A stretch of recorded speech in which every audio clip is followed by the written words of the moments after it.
Hey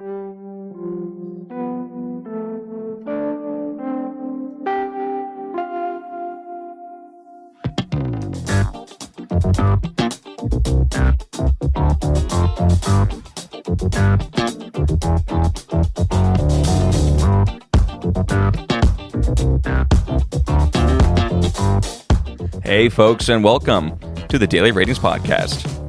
It's a show where each week we'll sit down with Vincent Daly to get his thoughts on the latest movies he's been watching, both older films and new releases.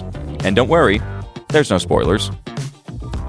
Vince will give a brief review of the movie, share some thoughts, and of course, then rate the film. The daily ratings are always fair, honest, and most importantly, they're consistent. On today's show, Vince will be rating and reviewing Top Secret, directed by Jim Abrams, David Zucker, and Jerry Zucker. Sid and Nancy by Alex Cox.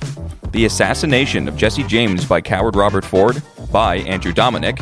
The Hurt Locker, directed by Catherine Bigelow. And finally, newly released, Thor Love and Thunder, directed by Taika Waititi. So stay tuned and enjoy the show.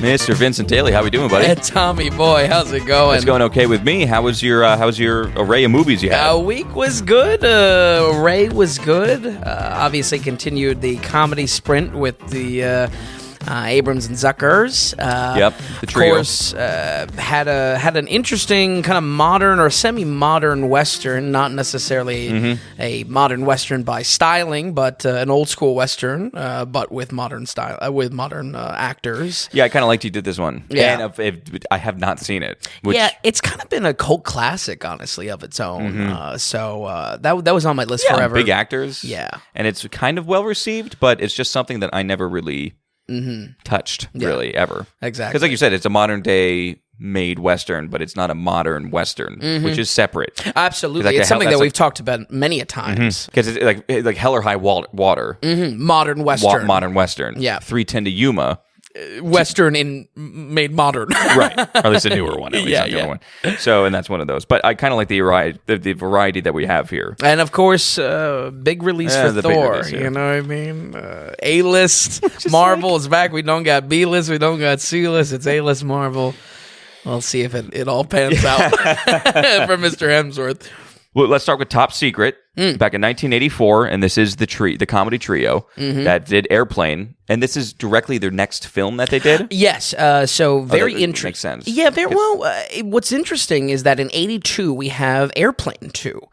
Right, 80 airs Airplane, 82 Airplane 2. Yep. And they're nowhere to be seen for They're it. nowhere to be seen. They're not even on a writing credit or anything like that, and it was fascinating for me because, again, in kind of preparing for this 4-film sprint with them and kind of studying their comedy chops and this trio of directors that have stayed together through thick and thin, how the hell do you not go back to your franchise? You know what I mean? There's kudos to them. It's kind of a gangster move. Yeah. Well, it's kind of like it's capturing lightning in a bottle twice. Yeah. Or only once, basically. Sure. And then They understand that. And it's them just like, okay, well, we did every single joke we could in this airplane. That's it. We're leaving it. Yeah. And let's move on to something else. Exactly. How was that something else? Top Secret, back 4 years later with a exclamation point on the title as well. What's interesting is, again, like I said, there's no return to the sequel. The cast of Airplane returns for the sequel, but there's no really returning cast, especially like a Leslie Nielsen or something like that, coming over to Top Secret. Right, which, okay. Once again, there's not even year conflicts. Strange. You'd think they would want to stick with some of their actors, play into the branding of it. I agree completely, yeah. Yeah. I think overall, I was lukewarm on this film, and hopefully I can kind of illustrate how we go from the heights, pun maybe intended, with Airplane to dive all the way down to where I kind of feel Top Secret lands for me. Okay. Also, the very first movie for Val Kilmer. like the that's very first credit. It's unreal. That's so unreal. So he plays a rock and roll musician invited to East Germany and is caught up in a spy plot. This film is very much satire. This is very much tongue in cheek. The movie has a lot more story structure than Airplane, which I would say right off the bat clocks back its absurdity, where Airplane was it is very, very loosely held together by the airplane as the setting, and then it's just jokes out the wazoo. It's true. It's almost the perfect setting, that Airplane. Because if you just want to do a shotgun blast of jokes for an hour and a half, what better to be stuck in a small confined space, basically, because you can't go anywhere with the script other than that. Absolutely. Okay, and for that reason, does it lack in funny? And it just because the story can't be that great, right? I think, and I'll maybe say this a few other times in the review. I think my temperature on Top Secret is that it's the same exact DNA of this comedy writing. It's just less jokes, and therefore it's rolling the dice less to let those jokes land for the audience. Where with Airplane, there's plenty of unfunny things in Airplane, but it's constant, and it's just, and again, like you said, the shotgun approach of this, more things land. It casts a wide net, so more is going to hit because it's simply rolling more. You also said it's so constant where it's not that you were more and more getting more annoyed with it. It was at first you're like, what is this? To you're cracking a smile. To okay, now you're just laughing out loud. Exactly. And it's less chance for that probably in Top Secret. Yeah, there's less of a wear down, and I mean that because sometimes the comedy of this, it's by no means what I call either of these films highbrow. There's plenty of unfunny or dumb things in both of these films, but again, it's a commitment to it. Yeah, it's packed to the brim. It casts a wide net with Airplane, and there's just simply less rolling of the dice to see if something lands with Top Secret. And in place of that are musical sequences that are slightly comedic, but are losing arguably one of the backbones of their joke telling, which is verbal jokes. Yeah. On top of that, this spy plot structure, this East Germany, Cold War kind of spy casing around it, does have a lot more structure to it than Airplane, and that obviously eats up more times where that could be filled in with jokes. Then, right? Of course, yeah. That really is central to my critique for this, folks. Is that it's just very simply telling less jokes, therefore less land. I can't stress enough. I mean, if you are ranking higher than my very high praise for Airplane, guess what? Their jokes, this writing team, are still 100% here. So if you, if Airplane is your favorite movie, it's your bag. Yeah, this might be a decent watch for you. That really is core of really almost every one of my thoughts of this film. It's same writing, just less frequent, and unfortunately less funny for that reason. If that makes sense. No, absolutely. Yeah. And the plot itself, how is it? Is there somewhat of a glue that holds it together? Yeah, it's I don't know. It's odd. I mean, Val Kilmer is this rock and roll, kind of rockabilly pop star, teeny bopper vibe that he's coming to East Germany. A lot of that is just the outrageousness of him misunderstanding, the very button up communist culture of that area. I think there's a lot of similar physical humor jokes. There's a lot of visual jokes, a lot of visual comedy to it, much like Airplane. It's just that in between that, we have I wouldn't say the spy plot is ever serving a actual story or the comedy, or anything but the comedy, but there is a structure there, where with Airplane, that was just simply not the case. I think there are some positives. There's some more ambitious sequences, which I think if there was any reason to watch these films sequentially as the directors, were releasing them. How they evolve. Yeah. It was a plus. There is an entire scene in reverse out of nowhere. And I mean, there's a lot of coordination there. And then there's a great underwater fight scene that then slowly they move in the set to be a saloon, and then it is a saloon underwater fight scene. It's really good. But you can tell they were in the writing room or they were maybe even storyboarding this, and they're pushing the envelope of what they're doing with the director. And I think that tells a story in itself, from them turning down Airplane 2 or whatever happened. Right. Yeah, I honestly don't know the whole track record of it. Did this start to feel almost like this trio was becoming very Mel Brooksy and, or for that matter, Monty Python-ish? Yeah, there's an attempt for smarter comedy for Okay. sure. But you have dialogue now, or you have more of a story. You said if they're doing musical numbers, that reminds me very much of like Mel Brooks stuff. Yeah, for sure. And there's a lot of musical numbers Yeah. in this. I don't just know if I because would like that. Yeah, it's tough because the musical numbers, the songs themselves are mildly funny. Okay. It's not like a Weird Al that it's like the whole thing's a pun. It's just kind of like it sounds like an out of place 50s rock and roll song. Okay, gotcha. You know? Like the one is about buying shotguns and going surfing. You know what I mean? Yeah. So it's just a little bit out there. The problem with it is that they're choosing the songs, undoubtedly the longest sequences in the film dedicated to these songs and these musical numbers. And as well, on top of that, we lose, like I said earlier, the strength, one of the backbone or one of the, the tenet pieces of what the whole what the whole series or what they're writing is about, and that's just telling verbal jokes, punchlines and and zingers basically. So it's a little tough for that reason. Also, I think in going back to the smarter comedy, action sequences like gunfights, again, necessary to kind of tell the story structure a little bit more, but these jokes are kind of like industry jokes. Like the couple gunfights they're all jokes kind of making fun of gunfights in movies. There's almost like a meta joke to it. There's commentary of present day Hollywood. Yeah, they're shooting. It's actually, come to think of it, it's really not that much more higher brow. I'm actually clocking it back now. But there's little things like they'll make a joke of how someone gets shot and goes back super far, or someone shooting and playing playing tic-tac-toe out of a window, window pane.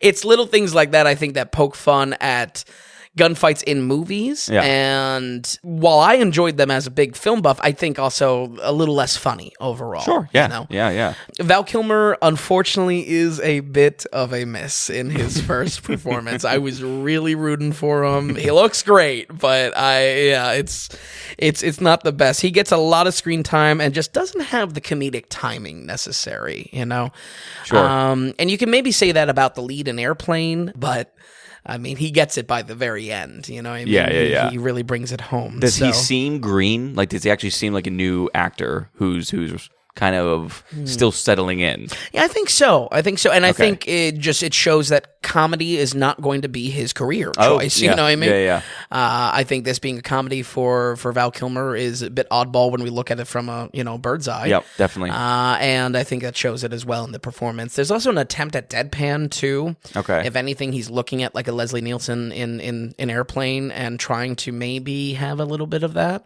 Honestly, as odd as it sounds, it lacks a little bit of star power to pull that off as well. So, this is early for Val. I'm going to... It's as early as you can go for Val. Exactly. So, going back quick to the musical sequences, again, I think my critique is that it's sacrificing verbal comedy for things that are just sequences that are not as funny. There's a lot of physical comedy while these musical sequences are being played out. A little bit of the issue, though, is that, again, it's kind of like the longest screen time in the film. Yeah, they make the film drag. Exactly. Yeah. And I think it also just works fundamentally that Airplane never had a bit go longer than a couple, maybe 3 minutes at most. So I think they're trying to experiment. They're trying to grow. It just is not landing, or it's simply not hitting that. Like you said, lightning in a bottle with Airplane. Then I would say, other than that, there are plenty of physical gags here, and I can't stress enough that the DNA is here for this writing team and directing team. Folks at home, I think this movie could hit for you if you loved, quite literally every ounce, every single joke of Airplane, because again, the jokes are all there. It's just as dumb. And I definitely appreciated aspects of this film that are clearly passion driven and trying something unique. I really do think, it's a gangster move to take something so so popular and say, yeah, we don't need to do a sequel and move on to something else. Unfortunately, it wasn't too successful. So, hindsight's 2020. But honestly, enough criticism of the film. I just hope to illustrate how a director and writing team can fall from an 82. We're going to go ahead and give Top Secret a 52. Oh, okay, 52. Mm-hmm. Yeah, that's a bit of a drop. But, I mean, when Airplane is so... There's a reason why everyone knows Airplane and nobody knows the name Top Secret. Very true. You know what I mean? Very true. It's kind of told in the history. Yeah, it is. It really films. is. Yeah. Just as a sneak peek, what is after this one? Naked Gun is the fourth that we'll cover, yes, right? Naked, and the first Naked Gun specifically, which I don't know what I'm in for. Is it going to be like a... Bad? Yes, probably. Is it going to be like an Austin Powers? I mean, proto-Austin Powers, I guess, Yeah, we'll see. Yeah. The next one, though, is something... Oh, I forget the name of it. Something with Danny DeVito. So. Oh, okay, all right. Yeah, that'll be for the coming week. All right, cool. So that's Top Secret with a 52, and I think your point is good, where if Airplane really is your bag, and I mean really special to you, go ahead and watch these guys. And in ways, that's where I'm it sure landed. And like you were saying basically the time, it is the DNA. You can tell these three dudes were together. The jokes are the same. Absolutely. In no way are they any different type of jokes than an Airplane. So. Okay, that's awesome. So we're going to move on. That was 84. This is just 2 years later. This is 1986. This movie is called Sid and Nancy. It's directed by Alex Cole, stars Gary Oldman, Chloe Webb. I don't know if I've actually ever heard of this film. Sure. And why was it on your radar? And what do we have here, basically? So I was, there's a wide array in movies this week. So yeah, this I like one, it, though. I do like it. Yeah, this one was off of impulse. Sid and Nancy is one of Gary Oldman's first films. And I was kind of craving more music biopic coming off of being lukewarm on Elvis. Oh, okay. Just very simply that itch wasn't really scratched, and I wanted to dive into it more. This film follows Sid Vicious, the bassist of the Sex Pistols, and really punk rock icon. I mean, we can really see Sid's short life have a big impact on the scene at the time. And we really see also this film, him burning the candle at both ends to, basically pass on at a very, very young age.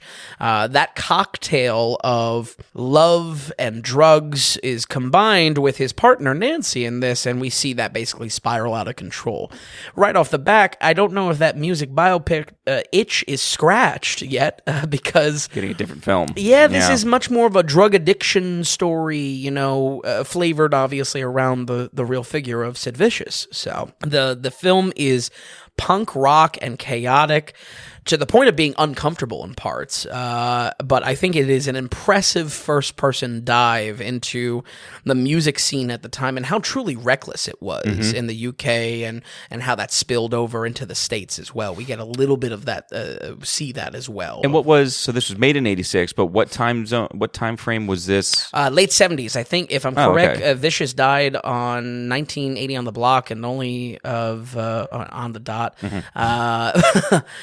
And was only like 21, so okay, gotcha. Very young, and we see a kind of a stream of consciousness of his mind at the time because it's so fueled around drugs and heroin addiction to it. So Gary Oldman being Gary Oldman, young or not, how does he perform here? Great. Okay, great. he does. All right, and he's so good. It's unfortunately, crazy. I'm forgetting the Chloe Webb. Yes, yeah. Both are phenomenal. I mean, that's where I kind of bring up that point that it's punk rock to the point of being uncomfortable because if anything, they're very obnoxious on screen. It's loud, it's grating.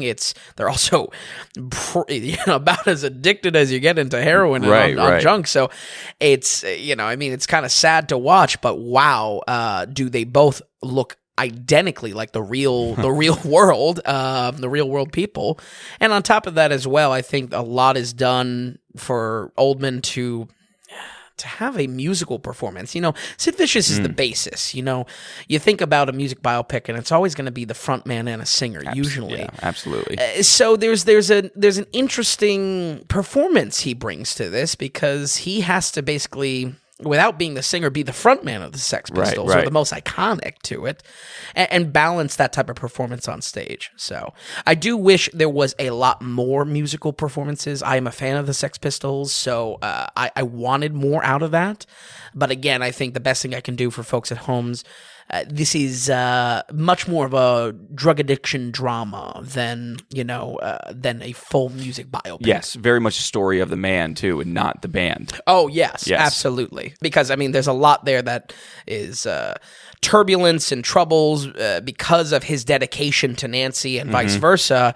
How that puts him on an island away from his friends and his bandmates, right, okay, and also further into the drug addiction as well.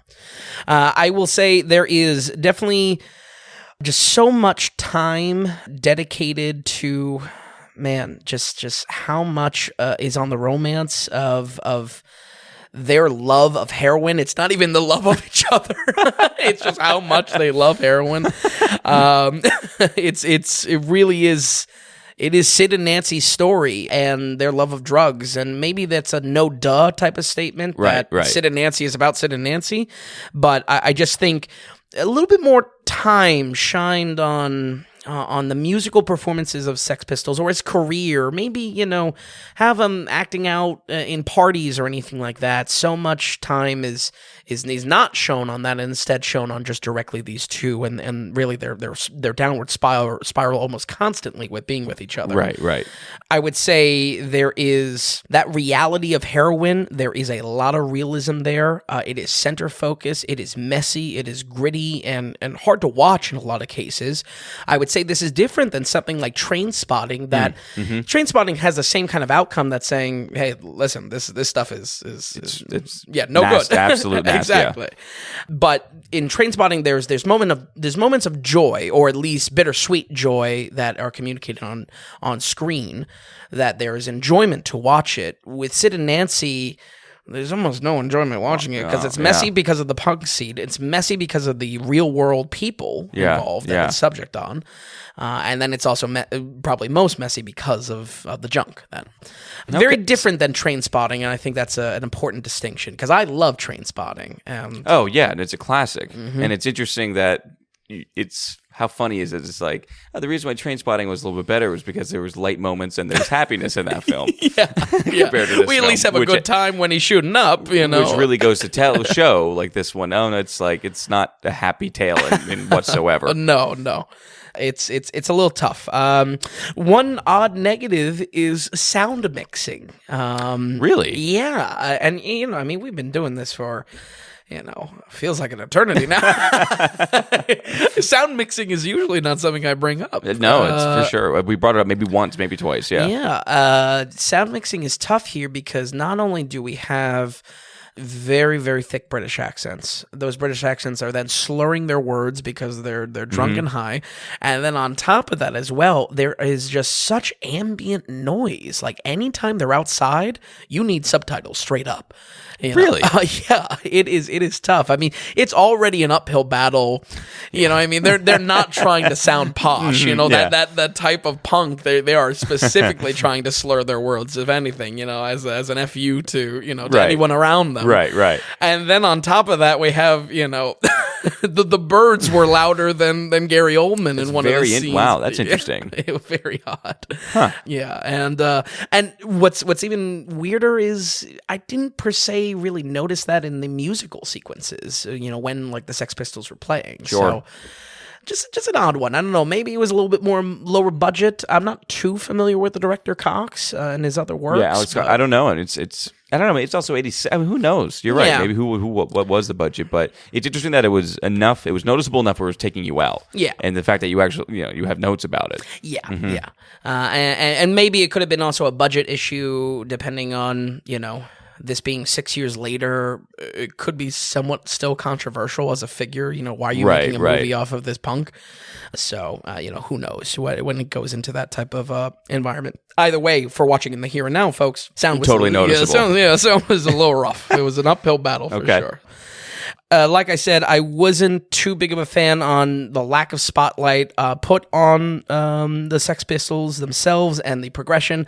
I really think this film could have achieved the same laser focus it has to say, heroin is bad, drugs are bad, and how it overtook their relationship. If anything, show him failing to hit the marks, with his bandmates. And there's some of that.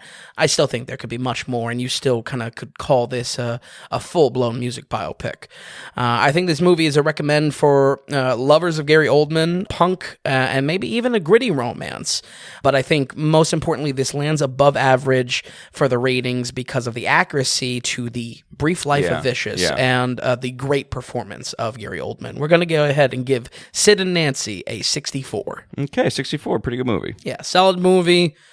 And if you're into the Sex Pistols or this story of Sid Vicious, it probably should be watched. Especially Absolutely. Just with Gary Oldman, just being so good. and it really is fascinating just seeing, man, I mean, this was a kid.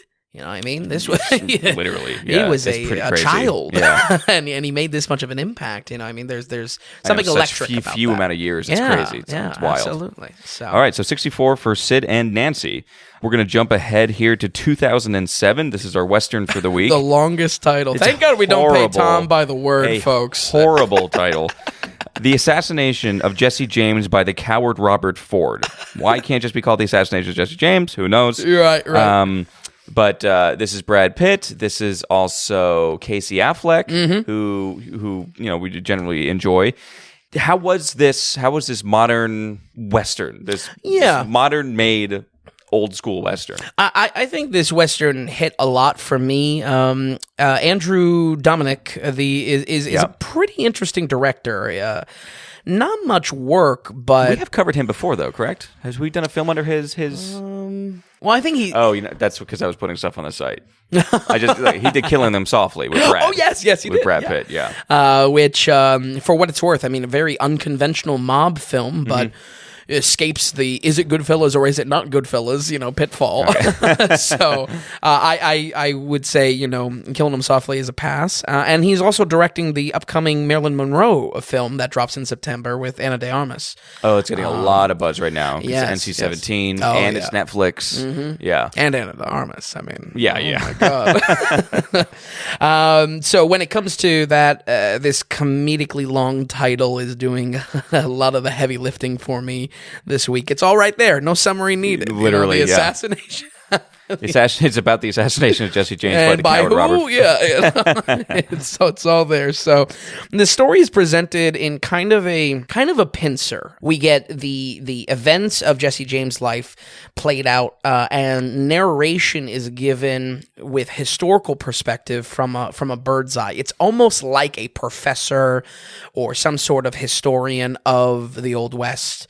Or Jesse James's life is giving the narration. I don't think we even get who is narrating this. It's not like a character within the story. Right. It's not even like a Big Lebowski where we find out at the end. Right. Okay. It is. Did you like that or no?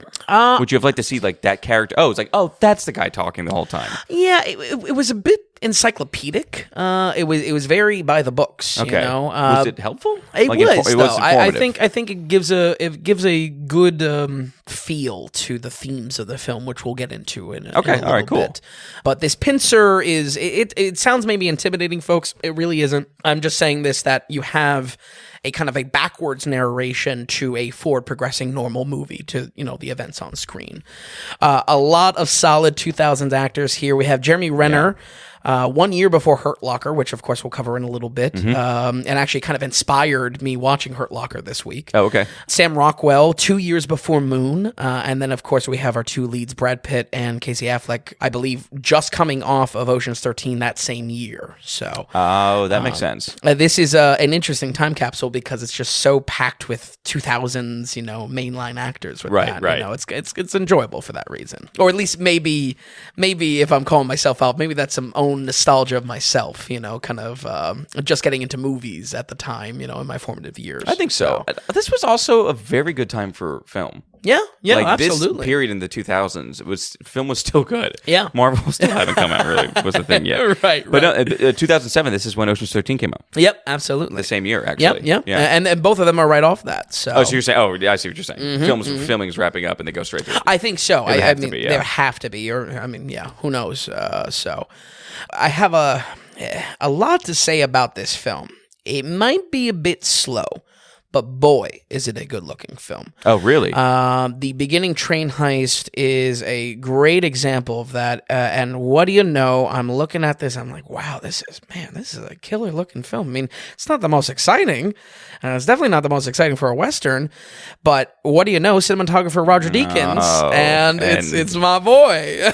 So, yeah, he's done Blade Runner 2049, Skyfall, 1917, Yep. No Country for Old Men, which, by the way, 2007 film. Oh, okay. That's what I'm saying. 2007 was a great year for film. Absolutely. But this guy knows what he's doing. Oh yeah, when he's in charge of cinematography. It is a good looking film. And like you said, it's not that it's crazy unique shots. We're not getting specialty Tarantino sequences, right? It's just a pretty looking picture. Yeah, this train heist, and it's in the very beginning because honestly, heists are not the focus of this film. This is about kind of the death of the cowboy or the idea of the cowboy. The assassination of Jesse James by Robert Ford. It's right. It's all right there. It's all right there. But it's at night, and just how the light of the train cuts through the trees in kind of layers and whatnot. It's just like, man, I mean, Robert Deakins is a king. You know, I mean, he is so good. I'm glad you shine a light because I never paid attention to cinematography before we really talked about film. And it's crazy how much of a difference it is, how important that role is behind the camera. Yeah, it's unbelievable. And I think you maybe the first time you noticed it was in Skyfall. You know what I mean? I think both of us were like, wow. There's some of the shots later on in the film are just so gorgeous, and it's like, well, that's the guy. Yeah, that's the guy. Yeah, this film does not have your typical Western stylings. There aren't really shootouts. There are not. Is that why it's slow? Yes, it is 2 hours and 40 minutes too. Yes. It is. It's a big film that has basically one point to make, and it's gonna really be slow to make that point. Essentially, there aren't really duels in the street. Gun violence is very up close and personal and messy, which again I enjoy. I think that a great indicator of how we can define a modern made Western, because again, it wasn't these bombastic me out at high noon. Right. It was almost like it was more realistic in a way. Yeah. It was maybe very how messy. Things more were done back then. Yeah, absolutely. Did it rely so much on? So we're not getting such huge action sequences or anything like that. It's 2 hours and 40 minutes. Are we just heavy dialogue? Yeah. Are you listening a lot? Yeah, I guess I can stop kind of prancing around what the concept is. The concept here is we are in the late 1880s, and it really is the death of the cowboy. So what we see is not Jesse James's gang in the heydays. They're not pulling off train heists. The little heists that they do are vastly unsuccessful. Pinkertons are everywhere. You know what I mean? Right. The gang is being busted. And when it comes to that, a lot of that is waiting in hideouts. A lot of that is criminals attacking each other, you know, because they feel it's the last days. They feel the noose desperate to around get their last, getaway or last cash and grab it. Yeah, exactly. So, in that being the theme of the death of the cowboy or the death of an era, if you will, much like an Unforgiven would tackle. Instead, we see this. If anything, the film gets slower and slower and slower as it goes on. It's tough. I enjoyed it though. Okay, I really did. I think because it wasn't Power of the Dog boring. No. That's good. That's good. And I enjoyed the tale of it so much more. You know what I mean? Good. I was fascinated with what each individual gang member was going to do under pressure. You know what I mean? I wouldn't call it an ensemble cast because it's really Brad Pitt and Casey Affleck here. Okay. As the leads. And maybe even Sam Rockwell because it's Casey Affleck's brother in this. Okay. Yeah, it was, it kept my attention. Whether that was just the visuals, whether that I was interested with the tone it was taking, a very somber tone with it. It definitely passed for for me. So, And the acting good as well, and that would help to carry along. Absolutely. Yeah. Casey Affleck is a real standout just because of how much of a weird character he plays. He kind of plays like a smiley idiot that slowly kind of takes in, his surroundings like a sponge. He's a child, the kid's supposed to be a child in this, Robert Ford. He's soaking up criminals around him, so he sees how criminals react. Guess what? That's how he's developing as a young man then. So very cool. I would say the disclaimer is just that, again, it has a very interesting approach to not being heroic Western, not gunslinging spaghetti. It's matching its tone in this depressing, sad, end of the gang, noose around the neck type of Western. It's really good in its execution, but it's just like slow as molasses. It is a slow death. It is a slow strangle of the gang itself, and I think there is some sort of execution there. It is style matching tone. I don't hate the premise. Yeah. For sure. It's just that, listen, if it needs to be for you. Yes. Not if you are not a Western fan, and if you're not a slow movie fan, this is probably double no for you. Yeah. Oddly enough, I wouldn't call myself the biggest Western fan, but I am a slow movie fan, and this was double yes for me because I could appreciate really what the slow burn tone of this film was going to be. I like that. I do. I really like that. Yeah, absolutely. And like I said, for this setting of late 1800s, it's a nice mix of outlaw legends and the West dying. That's the kind of the mix there.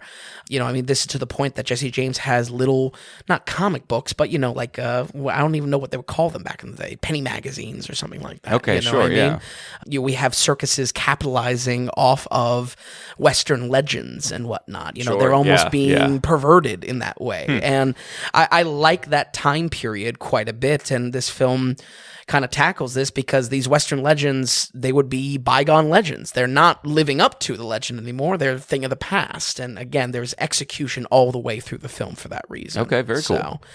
I will say this film was doomed to be stuck in the 60s, unique enough to be worth your time, but painfully slow. However, I have to say, I have to really stress that the slowness of this movie, it is purposeful in design. In ways, it is hard to call this movie a Western because of how the violence is presented, but I believe it takes this very particular angle that someday all legends die, some days though, the tales will come to an end, and I find that to be a story worth being told within the genre, much like an Unforgiven or something like that. We're going to go ahead and get ready, The Assassination of Jesse James by the coward Robert Ford, a 70 on the dot. Ooh. I think it cracks. So it did crawl out of the 60s. Absolutely. Wow, that's a great score, and you're saying how it's not like your typical Western. You definitely need to be in a certain mood to watch this particular film. Oh, for sure. It's not like, let's watch us a Western. No, don't put this on. Yeah. If anything, think of the kind of the slow tension of, contemporaries of the time. Maybe a There Will Be Blood. Maybe a No Country for Old Men. Right. They're all kind of slow, reflective. In this way, this Western is of that type of styling. It's that type of style. Same year too. Yeah. So it just didn't make the cut like the other everyone was sad. Pre-financial crisis. I don't know. Someone wasn't doing well.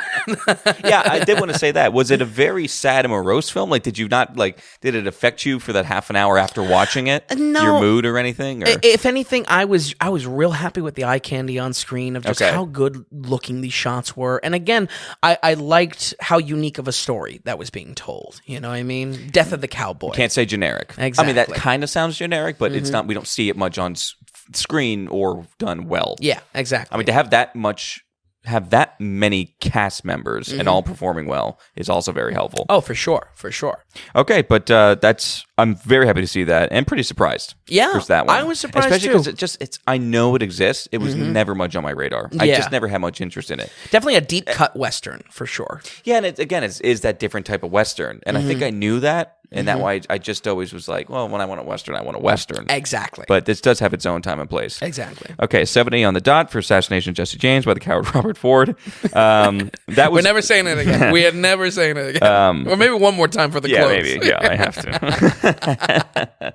That was 07. We're just 1 year ahead. This is 08. And again, this is The Hurt Locker and with Jeremy Renner. And this basically you saw Jeremy Renner in this kind of like, oh, what else did he do soon after that or what? Well, so the logic was this week I got Thor coming up and then I watched Jesse James and I saw Jeremy Renner and then I was like, man, I'm kind of in the mood for Hurt Locker. And then Jeremy Renner and Anthony Mackie are in here. Yes. Oh, yes. So my logic, 2 works. B-list Avengers equals 1 A-list Avenger. I mean, come on. That works great, actually. Yeah. And of course, this is Catherine Bigelow directing, who has really gave herself a big name with this one. Oh, for sure. And with The Hurt Locker, what do we get here? Yeah, so I mean, really more than anything, I was sitting down reflecting on some borderline ratings on the website, and I wanted to test some former ratings that I think were on the edge. This movie, I've been frankly dying to watch again, because again, it was kind of in my formative years of really loving film and deciding what I like in the film. You really getting into film. Exactly. This was definitely. I remember when it first came out, we were talking about it and everything like that. Has it been that long, really, since you've seen it? Like maybe 10 years. Since we put it on the original ratings. Yeah. You know Okay. what I mean? Oh, okay. All right. So maybe. Yeah. Okay. Maybe 4 years or 5 years or something like that. Yeah. It might be even earlier. I think it could have been. Those original 50 that we did on the daily ratings was me just saying movies. Yep.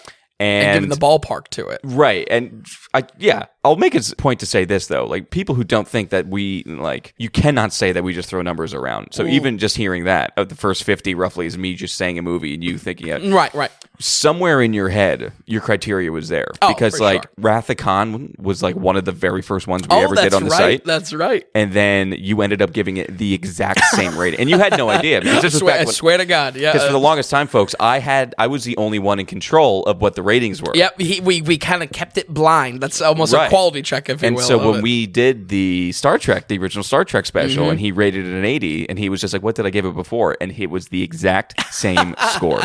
But anyway, I think that might have been, Hurt Locker might have been one of those cases. Yeah. Regardless, how did it hold up to your score? Right on the money, honestly. And again, I wanted to kind of study it because it's a good movie too, right? Yeah, it's a good movie, but it's also on a borderline that we have on the website that wasn't maybe necessarily there in the original days of ranking, which is good. Hurt Locker on the surface appears to be among the many post 9/11 military action films. I think part of this is because Jeremy Renner plays such a very maverick, oorah, macho type of approach to being this, hotshot bomb tech in Hurt Locker. But it is all used so strategically to show the damages soldiers endure eternally.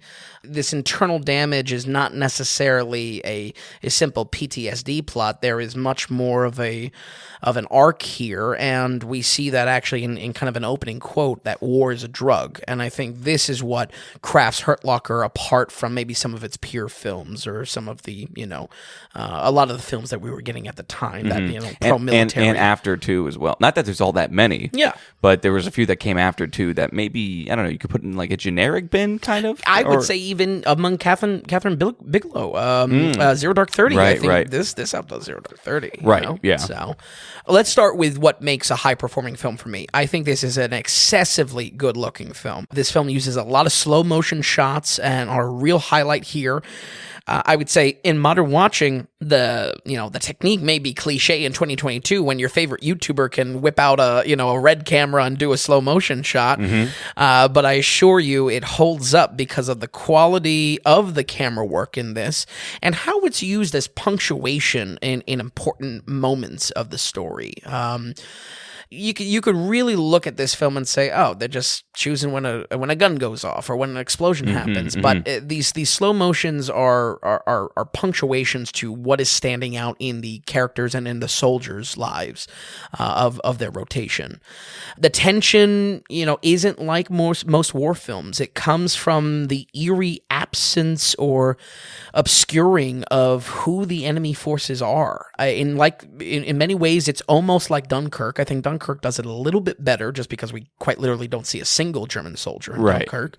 Very good point. But it works in a similar way that we don't see the enemy directly, so there is almost a horror film aspect to it that our mind are going wild, and obviously our characters they are going thriller wild and suspense to it. And Exactly. actually, and you had just briefly mentioned it. We're following a bomb specialist. Yes, a bomb tech squad That goes into their goal is to disarm active bombs. Yes, yeah. IEDs, which were a necessity in these Middle Eastern wars. Right. So, thematically, I think that unseen element works with being this IED guerrilla bomb tech warfare, because we're not seeing the enemy opposition make these bombs or come up with something behind the lines to we don't see as an audience our villains, if you will, or the opposition finding out ways to outdo our bomb techs. There are just escalating stakes more and more of just like, wow, they're up against a crazier scenario, and it is nonstop for the whole ride.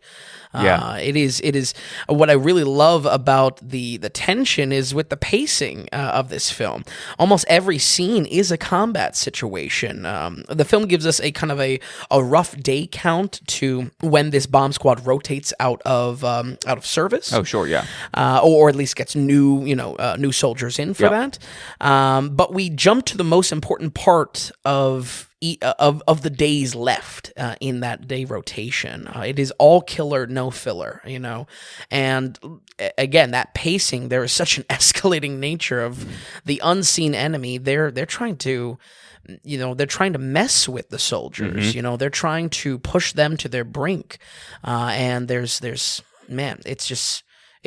All killer no filler is the note, because it's so enjoyable to watch and scene impactful. After scene. Very much is accomplishing that. Yeah, as far as just, edge of your seat and gripping. You would say, right? Yeah. And it's, if anything, it's let's say if this was combat scene, almost every other scene, but it was just gunfights, I think that I'd have a very different tone with, because I think there would be almost a desensitization to it. Definitely. That it hits less. Because it's about a bomb defusal, there is a natural ramp that happens up to us as the audience, as well as our characters, finding out what they're stumbling into, the horrific, reality of what they actually have to defuse, problem solving with the characters to do it, and then finally getting the payoff to it. Each little beat has its own mini ramp to it, and I think it's just phenomenally paced. It's great. Yeah, top notch. Acting wise, Anthony Mackie and Jeremy Renner are great. I think the conflict of these two is whether or not playing by the books gets the job done. But it's crucial to show the extremes Renner takes it to, and if this film is going to kind of drive home the war is a drug type of theming to it, Renner has to be that extreme. So you could look at their relationship and say, they're on the two different sides of how to approach the situation. I think it pays off, because the whole film is about what Renner is doing to push the envelope with it. And would you say his performance? I always thought of this was the film that really launched him into real fame or real kudos and props. Absolutely, I think so too. Not that there wasn't things he was in this before. Obviously, he was, like we just covered, but this definitely put him on the map big time. Yeah, I think so. There's just such a. Man, and if anything, it's Renner's usual. It's nothing that he hasn't done, but I think it's just such a good match to the energy he can bring on screen and the character he has to play as well. Yeah. And again, to that thinking of just how it's driven home. Renner smokes a cigarette in ecstasy after a successful bomb defusing. There really is. they try to sell this idea that, yeah, it may be living hell, in this war zone, but there is, they take passion in this, oddly enough. They take pride in it. So the theme is repeated constantly over through the film and just executes it flawlessly. Also, doesn't really get old either because, again, of that phenomenal pacing, we keep on kind of getting beats of conflict that we see that. Is it going to be as enjoyable? Is war truly going to be the drug they want? Because, each scene is becoming more and more nightmarish. So there was a lot more I could praise in this, but I think if there is one area where I think this film falls short, and again, to the point of what I was saying, where does this movie fall on a knife's edge in my own ratings for the website and what you can see at home, folks? Honestly, I think it's in one simple area. It is with probably the most intense Jason Bourne shaky cam I've experienced in a very long time. I think this is something that's maybe kind of a personal tolerance. How sure. tolerant are you? Some people are going to love it, some people are going to hate it. Exactly, and believe me, don't get me wrong. I think it's totally appropriate when they are in the bomb defusal type of scenarios. Yes. But at the same time, I don't need shaky cam all the time. It is constant. They're whipping it around, It's a little rough. So I think if I had to maybe illustrate where, that cuts it a little bit, I think that type of camera work is a watermark, a timestamp on this film to say, oh yeah, that's a early 2000s thing. You know what I mean? And I think that creates kind of an age quality to it, especially because shaky cam wasn't the most enjoyable, and I think for a good amount of people, it's only going to become more obvious the further we get away from the film. Yes, definitely, absolutely. It's going to stick out. Maybe not a sore thumb for all, but like a sore thumb. Beyond that, though, I think this is a truly great movie. There was no doubt in my mind that the original score was right on the money. I think when a film borders on the edge of cracking into the 10th spot, like a 59 to a 60, for example, I have full confidence in my ratings on why that doesn't break through. However, the must-watch category is a bit trickier, particularly because the funnel of 85 that we put with the site, that was something done out of practicality, but also for quality for folks at home. All 80s are kind of considered great movies and must-watches in themselves, but what's truly a must-watch, you know what I mean? There is a large difference in just number of films that we have in our catalog. From 80 to 84, and then 85 to 89. Yeah, almost exponential. It is a very, very large difference. Oh, yeah. Even though maybe the numbers, small amount of numbers in between, but it is, like, you're right. When you're in the 80s, it's a great movie. Absolutely. Regardless, you're seeing a very, very phenomenal movie. Absolutely. But the question is, does it hit that 85? And I don't think it does. And that's where I agree with my original ranking to it. I think it's held back ever so slightly. And why I bring up a fringe case like a 59 to a 60 or a 9 to a 10th degree. Sure. I think that I am fully confident in any scenario on our ratings calling heads or tails of why that is the case. I think it's a little bit more ethereal for that 85 within 80 itself. Yeah.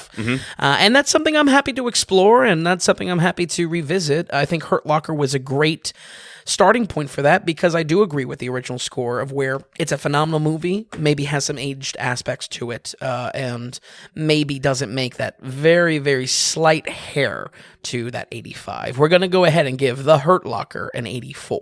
Yeah, and I'll be honest. So when we sat down, you heard my surprise that you did Hurt Locker. Yeah. I was like, oh, this is on the site, Yeah. And you did know. And I do have to say, I think 84 is perfect. Oh yeah. Perfect, because it is such a good movie. But to say, is it a movie that, generally speaking, almost any audience should sit down and watch this before you die? No, I don't think so. Yeah, that's not taking the vast majority of good things away from it, but and I think an 84 for us, that's what the 84 represents. Absolutely, this is not your Rotten Tomatoes, folks. I honestly think 84 is like perfect, absolutely perfect. And I love years later, whatever system that you go off of is the same. Yes, because that's where the consistent comes from. You know, absolutely. It's so important, so important. Okay, so and be something we explore more and more of what that hairline to 85 actually means in the grand scheme of things. Absolutely. I love it. 84 for the Hurt Locker, folks. And we're going to go ahead and take we have one more film left. We're going to go ahead and just remind people it's the value for value model. Do you like that consistency? You know, we always say we're fair, honest, consistent. And I think we live up to that pretty well. Of course, that's up to everyone's opinion and everything like that. I think as we go week after week with 5 films a week, from our huge hundreds of films of back catalog, I think people can see for themselves that there is an honesty to it, there is a fairness in how you critique, and there is definitely a consistency with these films and with these scores. Something you just don't get with other people. You're not going to agree with us on everything. It's just impossible. You are the critic. There's no way that we're going to agree with you completely on everything. But most of the time, not only are you pretty much there, we now have this 10 to 15 minutes of just like, oh, it's a fair. I disagree completely. Totally fair though. Because sure, absolutely. It's a beautiful thing that we have. If you're finding this valuable, folks, that's why we call it the value for value model. You can go on the dailyratings.com, go to the donations tab on the top right. If you're on mobile, it's on the home screen right there. And through any amount that you want that means something to you, whatever your value is, if you could send that our way. We appreciate it so much. We're completely producer supported. When you donate to us, you are an actual legitimate producer of the Daily Ratings. And it's a big deal to us. We hope one day it's also a bigger deal for anyone who does become a producer, but it's also saying this is value for you guys and you're enjoying it. And, you know, if you don't want to give anything monetarily, if you could just tell somebody, a friend, a family member, if you ever hear it in the conversation, maybe bring up the Daily Ratings, get us in the conversation a little bit, and we appreciate it so much. Again, it's thedailyratings.com and head to the donations tab. Now, with that, Vim, we're going to go ahead and we're going to... this is our big release. This is another huge summer blockbuster. We've now Whiplash. Yeah, we've now covered a handful of big blockbusters this year. Yes, yeah. This is Thor: Love and Thunder. This is the 4th Thor movie, correct? Yes. Sorry. And he was looking at me. He was like, "Is that right?" It's more so me not knowing. Okay, yeah. What do we get with Thor: Love and Thunder here? We have Christian Bale as bad guy. We have the other culprits there, as we know. Just walk us through a little bit and tell us how they keep on trying to reinvent the wheel here. Yeah, absolutely. So my condensed thoughts, folks at home, for the Thor series is that pretty much every single movie is exactly 50% good to great, and then 50% meh to at worst Marvel trash. You know, it is really. It's like it's split that much. I really do think it's split down the middle. Entries like Ragnarok, I think, are very positive on the ratings because I like enough of that good side that it elevates it. But I really do think every Thor entry is a very mixed bag. He kind of had a rough start with his first 2 entries not finding this comedic spin, and then finally with our director here, we have him kind of come into his own. And did he do Ragnarok? Yes. Okay. Directed but did not write. It's right. He wrote this one. Yes, and very important. And what's weird is how much of it, like, it was quite a ballsy move to do what they did. Let's take this character Thor, who's supposed to be the most manly, badass figure, right, and make him comedic, and totally flip it on its head. And as we see for Ragnarok, critic-wise, box office-wise, it worked. Yeah, definitely a successful switch of the character. We see that as well in Infinity War and Endgame. Which I thought was just garbage. Right. And I mean, his comedic spin I thought was just terrible. Right, personally. yeah. Like Fat Thor. I understand that Ragnarok did work. Yeah. But the biggest question is, almost like we talked about with Airplane and Airplane 2 and moving on with those 3 guys, can you capture that again? Right. If anything, we've been leading towards this with the comedy study. Right. It's yeah. But is he able to do it? It sounds like no. It sounds like you said, very mixed bag. Yeah, I'll definitely get into it. Let me give it a little bit more of a little bit more preface here. So, like I said, I enjoyed Ragnarok quite a bit, and that's important because this film is definitely trying to do Ragnarok again, but just much more comedic. I would say Ragnarok had just such a great mix of inspirations: Master of the Universe, He-Man, Flash Gordon, and it's the right mix of wacky, space, and magic. That is Thor's brand right now. And I think, again, I'm not just saying this to short notes for Ragnarok, so I didn't have to watch it again. Right. It's really important walking into this film because that mix of wacky, space, and magic is now 100% the formula. There's no, there's not even a semblance of what used to be in the Thor kind of mythos around Asgard and his family and things like that. Thor is a loner in this, basically. Okay. This fourth movie in the franchise takes just the hard turn into comedy. Last time Thor was fat for the finale of Endgame. That's basically all you need to know. And the returning director, he's writing here. He is directing. I think that writing side is very, very important to take into note because he was not writing for Thor Ragnarok. The new factor here is that, again, I enjoy a lot of Waititi's work. Jojo Rabbit was good. What We Do in the Shadows. I mean, good. Yeah, unique, really good. Yeah, good, unique, just interesting takes on things for sure. Exactly.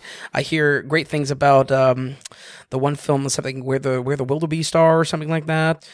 I hear good things about other of his work as well, but I think for him to write this one was a big mistake for the entry. Okay, there's a bad mix here, and also just not that funny. You know what I mean? I'm a nerd. I'm getting the Marvel jokes being told. Not that funny. Not that funny. Yeah. Okay.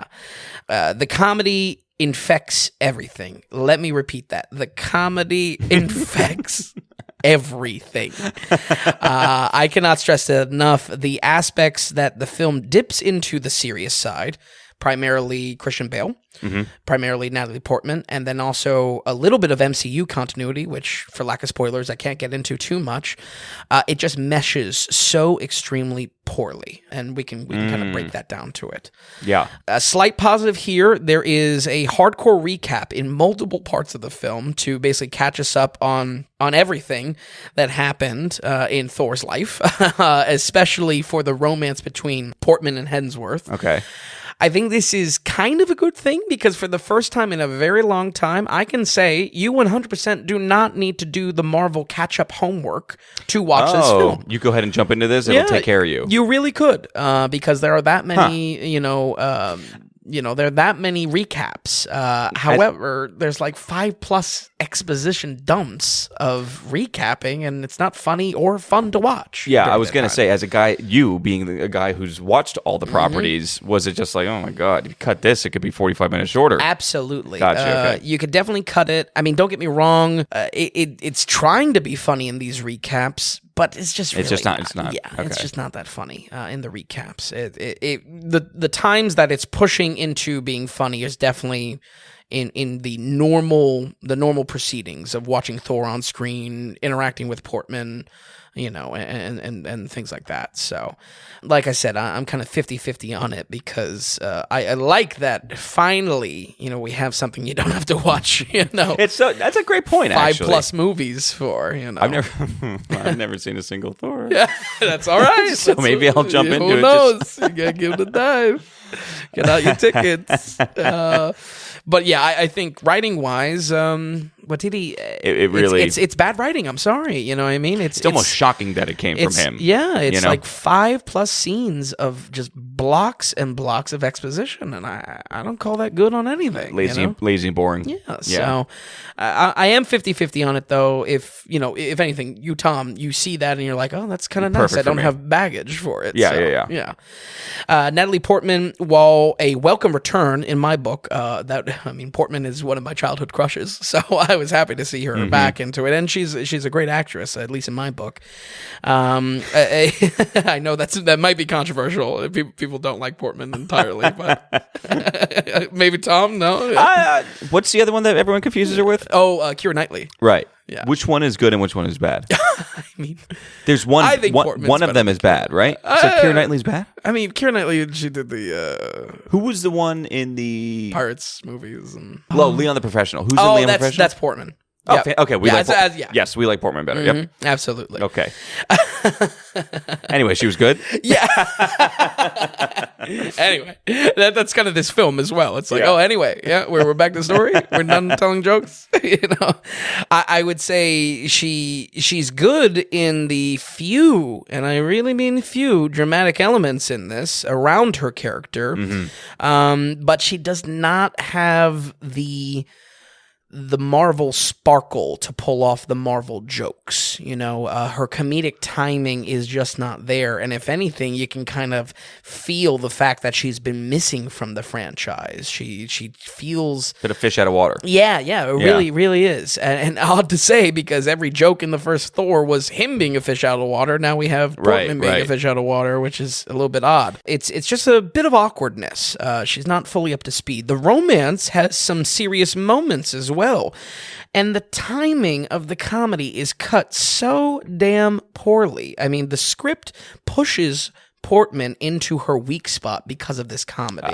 Okay. She's having good moments on screen, and guess what? The script is now... When you do get those dramatic, she's there. Yes, good, absolutely. Yeah. There's a main plot element of why she's even involved with Thor again. Okay. And a very personal reason. But...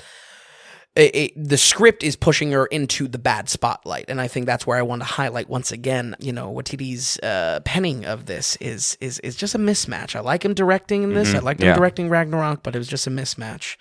It's just a little bit tough. A huge draw for most of the average watchers of this film is going to be Christian Bale playing the villain here. He looked cool. Yeah, he plays Gore the God Butcher, which is a pretty cool villain. Not that it's a huge point. It's not playing into the score, I promise you folks, but we really are digging to the bottom of the barrel. We are, yeah. We are C-D list villains, you know what I mean? Bring Galactus out already. We need some cohesion here, but all right. Well, he looked cool as hell. I mean, every clip that I saw of it, I was like, this, and it looked like a dark character. Oh, yes, very. Yeah. Very. And part of that, the darkness of the character, in combination with Bale is acting his ass off. He's trying to save this movie. Poor guy. And he's so damn good, he almost carries the whole film on his shoulders. Is that right? I mean it. Is that right? I enjoyed every scene that he was in. I can't say I'm not surprised by that. Yeah, he's having a lot of fun. I know I feel like lately, especially among some hate of the Dark Knight trilogy that has been coming around online, Bale has been kind of thrown to the side. Really? I'm a huge fan. Yeah. Yeah, absolutely. And he really brings his A game here the Gore as a villain is hammy, he's definitely cartoonish, but it works among the other cartoonishness. What doesn't work is when that villainy and that menace is cut by comedy. And, that's not... It's rinse repeat. It's what I say about Last Jedi. It's what I say about almost every Disney property, honestly. How much better would it have been if they solely kept this guy, Christian Bale's character, absolutely menacing and evil, and left all comedy away from him? They do that. He himself is not telling jokes, thank God. Right. I don't mean that, but there is comedy based around him in scenes. Yes. With other characters playing off of him or something like that. It's specifically Thor cracking a joke and then it intentionally not landing with Gore. Right. Thor and Gore. Oh my God. We're going to get right. With Hemsworth and Bale. But in that, it also fails as a comedic setup because the joke's not landing even in universe. So guess what? It didn't land in the theater. Right. I probably got... Not even out of me. I didn't laugh once, I'll be honest. But there was probably on a pre-release night, packed with the Marvel fans. Yeah. 5 actually outbursts of laughter in the theater. Right. Which I think for what I would describe as a full comedy is shooting low. But my issue with this is that, he comes so close to holding it on his shoulders, but Thor and Hemsworth specifically cuts his ability to hold it all on his shoulders. That sucks. There's a minor plot point around Gore kidnapping some kids. And the follow-up scene are the people of the town grieving, thinking they're gone. You know what I mean? He basically teleported them to another part of the universe. They're expecting they're not seeing their kids. Thor walks up into this scene, and the first thing he does is it's like a bumbling, not funny, trying very much hard to be funny, awkward humor of him like stumbling through, and he's rusty as an Avenger, so he doesn't know exactly what to say to the people.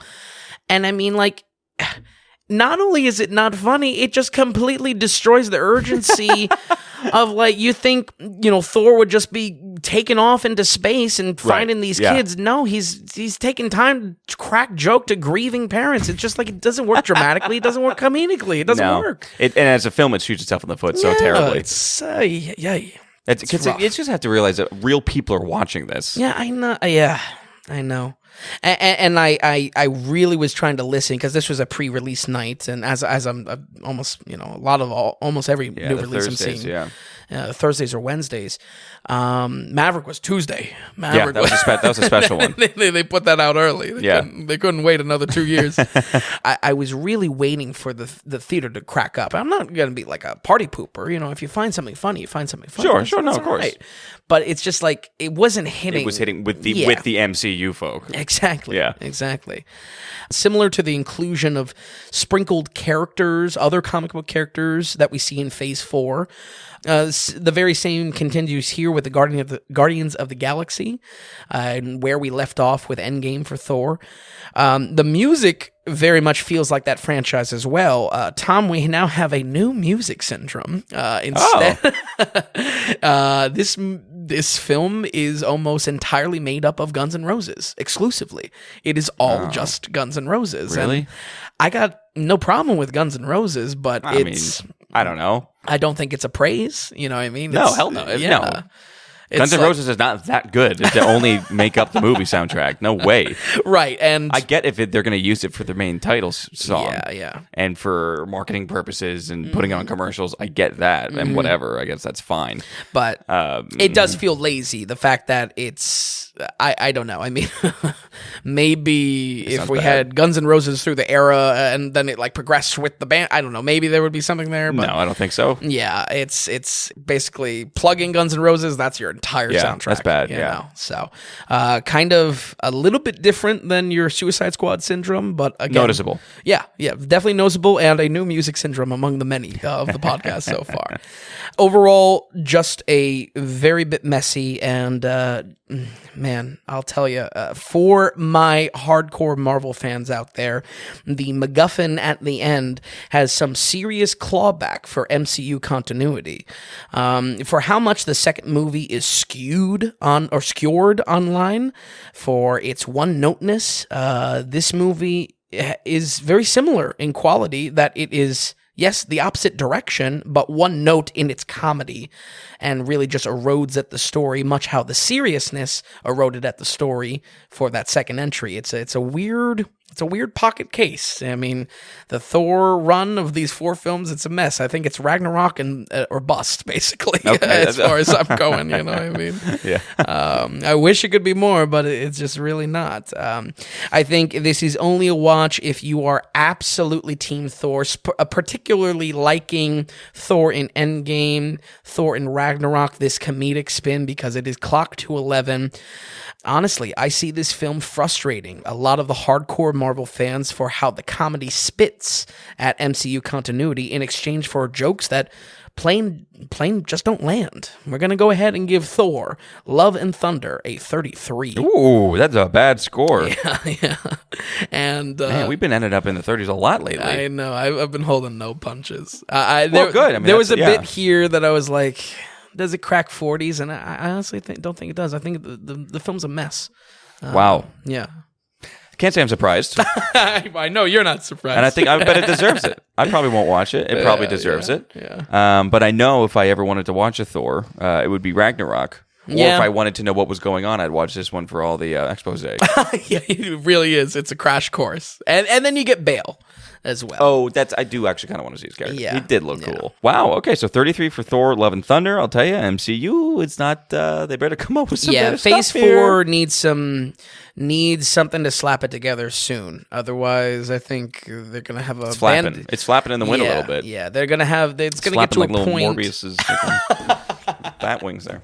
Oh yeah, you count for the Sony messiness of it too. Yeah, I think they need a big bad guy. They need to start hinting at a Thanos, or like I said, go through the rogues gallery of big Marvel bad guys. Bring in Galactus, bring in Silver Surfer, get this Fantastic Four reboot, the third one. Get it back in here already. We need it. Yeah, and Spider-Man's coming back too again. Yeah, no, it's endless.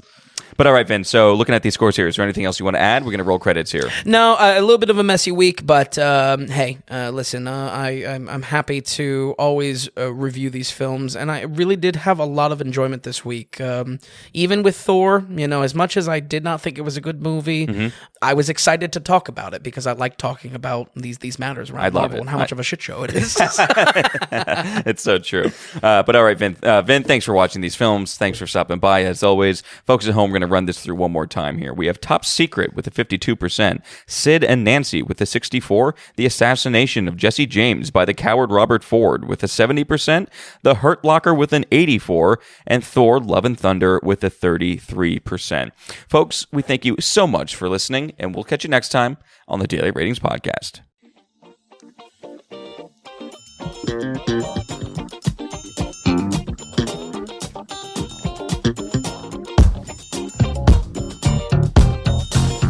If you enjoyed the podcast, if you would, give us a good rating or tell a friend about us. If you're wondering if a film is worth a watch or just like to see more movie ratings from Vince, be sure to stop by thedailyratings.com, where we have our ever-expanding catalog of films. Also, if you found value in the podcast or our site, become a producer and go to the donations tab on thedailyratings.com. You can donate whatever amount of value you feel you received from us. You'll get a producer mention on the next podcast episode, too. We're looking to build this into something large and great, but also be independent from those corporate sponsors. So we greatly appreciate any support from you all. So thanks so much, and we'll see you next time on the Daily Ratings Podcast.